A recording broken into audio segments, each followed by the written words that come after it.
And I guess I'm back. And so the challenge is do's and don'ts of genotyping PRRS, right? So talk about genotyping. What do we mean by genotyping? There are two basic ways to genotype PRRS today with the technology available. One is using whole genome. So 15,000 base pairs of the virus, you sequence every single letter, and then based on that, we're going to talk about what we're going to do with that later. But in summary, you could answer questions like a number of strains present in my herd. You heard Clayton saying my farm is infected with a cloud of viruses. Tell me how many. All right, number of strains.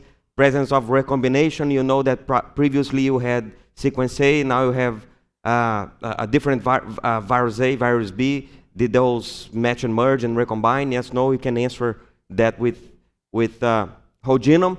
And well, depending on the lab that you run and depending on the technology they use, they sequence Iowa State, for example, they sequence not only this particular virus, but they sequence all RNA and DNA present in the sample, and that allows to answer the question, what are the other pathogens present in the sample? They, of course, not exclude the pig DNA, and then you could have with the whole genome output, okay, I have X many strains of PRRS virus, was there a recombination or no based on my reference sequences, and tell me what else I had in my sequence, right? And so you may have parvo, you may have PCV, you may have whatever else, so you're gonna answer all of that with whole genome. But coming back to the R5, which is more widely used because it's cheaper, it's faster, and it answers a lot of questions, is you have two methodologies used with R5. One that it's phasing out, at least in the US, the labs are stopping to report, some don't report anymore, and some are transitioning to stop reporting RFLP, that stands for Restriction Fragment Length Polymorphism, and the long story short there, with the R5, there will be 3 enzymes in the mix, and based on where those enzymes cleave the R5, you have this pattern, 174, 144, 184, so on and so forth. More recently here in the last 5 years or so, is the lineage system, and widely available today. All the major diagnostic labs in the US will report the lineage system, and it's more efficient.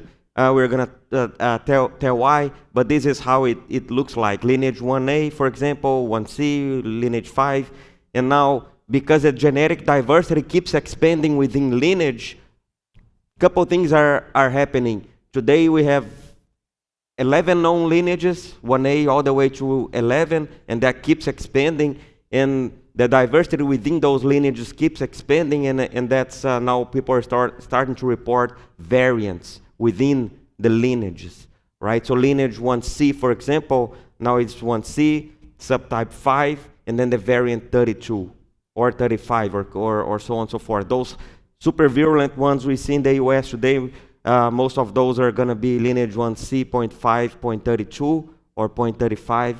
Those are nasty ones going on today as we speak.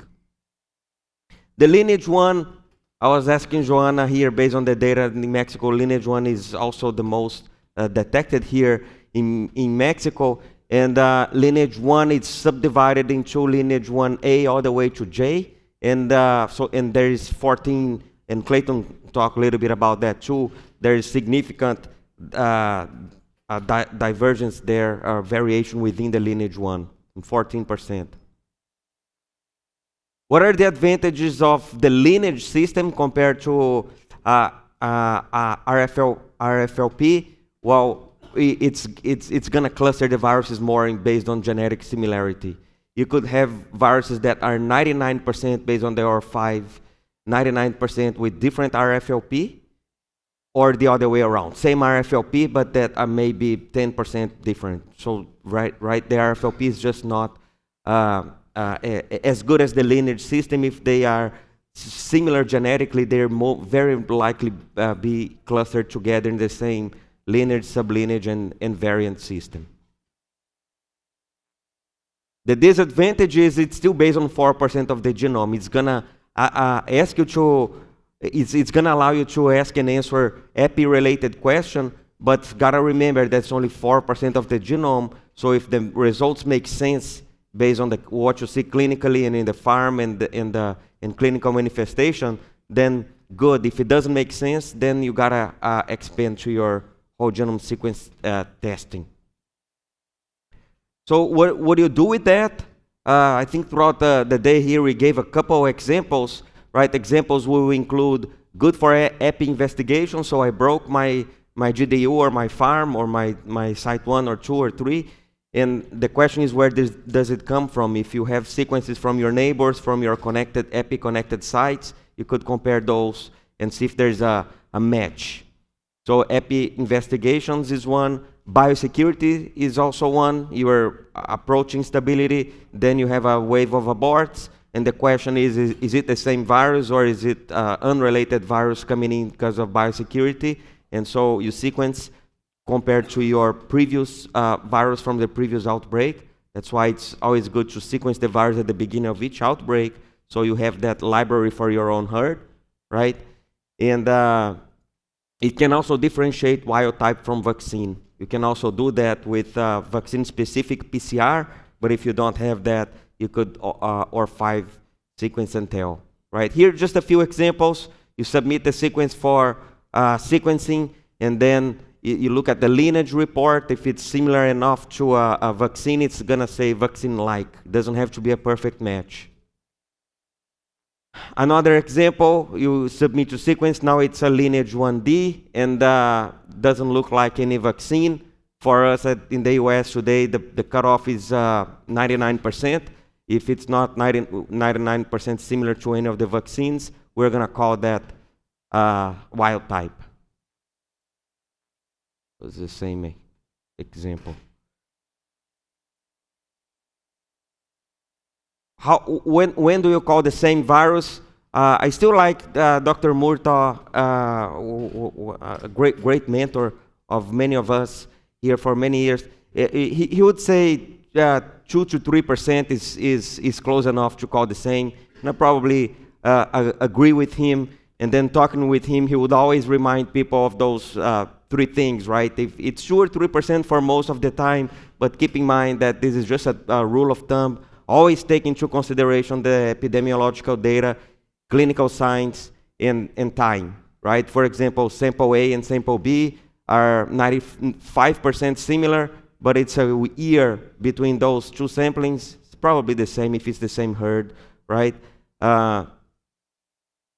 Clinical and epidemiological data, right? Talking with Joanna, for example, you may have a sequence, it shows 99% vaccine, but it doesn't make sense because there's a lot of clinical signs. It's just not compatible with what we expect from vaccinated pigs. So maybe there was a recombination. Maybe there are 5Vs correct, but maybe the rest of the genome is not a vaccine-like. So you need a whole genome to understand that. You could track those things over time. Here, data from the US. This data is updated every day. Some frequently asked questions with the lineage system. Can we predict virulence with per strains? Not really, but consistently some of those strains, if it's a lineage 5A, it's going to be a vaccine-like, so we don't expect a lot of clinical signs. If it's a variant 1C532 that we talked about, very likely it's going to be a train wreck. So you can't predict, but if you have past data, those lineages tend to be consistent over time. Can we predict vaccine protection? We already talked about that a lot. The answer is no. Can we predict recombination? OR5 is just a consensus sequence, so you can't talk about recombination with OR5. Gotta go for whole genome for that, right? Biosecurity, we talked about that as an example. The answer is yes. And differentiate vaccine and wild type, that's another use for the OR5.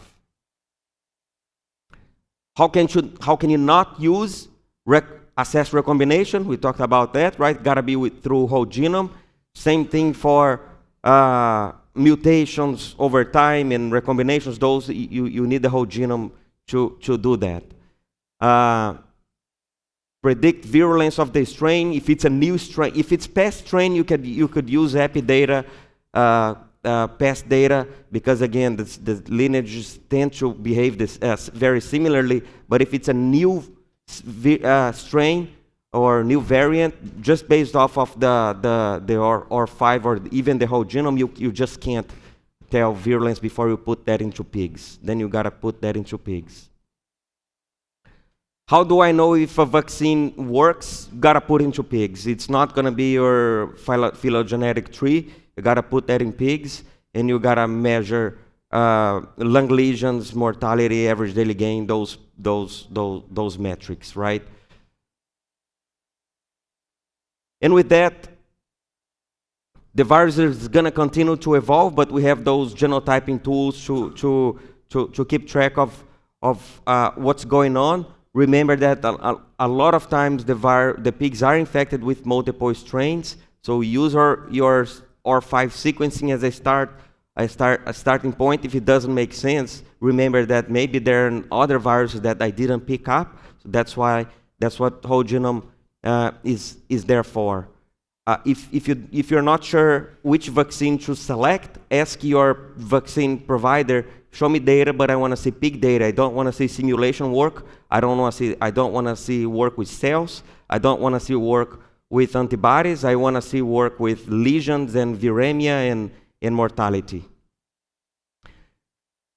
The lineages and variant system is the best R5 system we have today to genotype PRRS. Used to be RFLP, which is good, still good to do what it was designed to do, which was differentiate 252, which is Injavec MLV, to the rest of the wild type. But among the wild type, it's just not good enough. But the lineage system is. And the whole genome is your extra step if you want to ask and answer those more complex questions. Recombination, number of strains in the herd, and so on and so forth. And with that, Oliver, it's time for the next jukebox.